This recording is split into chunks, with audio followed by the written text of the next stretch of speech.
ساعت خوش خودت تو و قنالیت برکت که سر و گوتنه سر شوره خوده کن منجی مدبیسن او وکی گوتی شوره حیات بگیو گینه و ام پر کر خوشنه بس جوی براکی ما رزگار رو دنده کر ایدوانا پرانه هلکشن سر لایفه نقل سلف و در دکه من جراب کسی رو در نکردم اصلا جم وقت نیم يعني ادوا كي وان برنا خدت شعبي وان فاكي خدت دلي وان فاكي خدت مسيح نوسكن يمكن غيرو ندوارنا كي برشاتن بن خدت شعبي وان فاكي هن كورنا المسيح جو كورنا نوبينا كتب دبي كنت أعمى وهانا الآن أنا الآن أبصر فخدت شعبي ما فاكر نشكر خديرة برسيمن أو خوستاكيمن أو نميم جملاتي مارا كي قولي دني كي دبيسي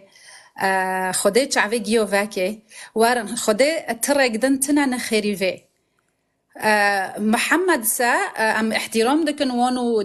دياناتي إسلام وجيو يعني هر شخص كي أم احترام دكن رأيوان بس أم دبن كاتي ناقود وارن أنا هو الطريق والحق والحياة مسيح تاني قوت وارن ازي وخلاص كم از تاني از جيون النما خده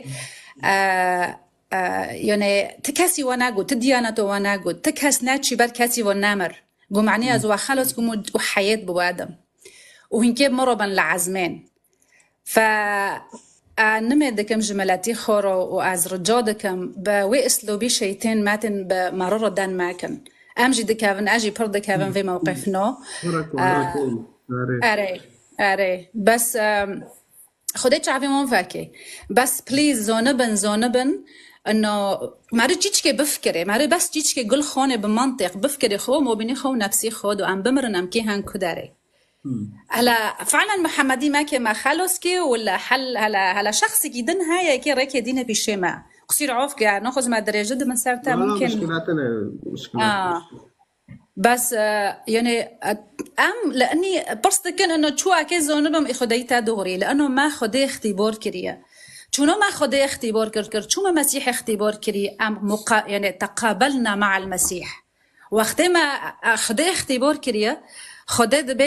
دبي اسكي بيلم قلت تعالوا الي يا جميع المتعبين وثقيلي الاحمال فانا اريحكم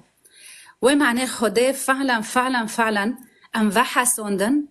ما خدي اختبار كر رويدن او الخورو بيم سونكي عجاج ديكي خو بما وقوات دومن وهيش احاسكم هيش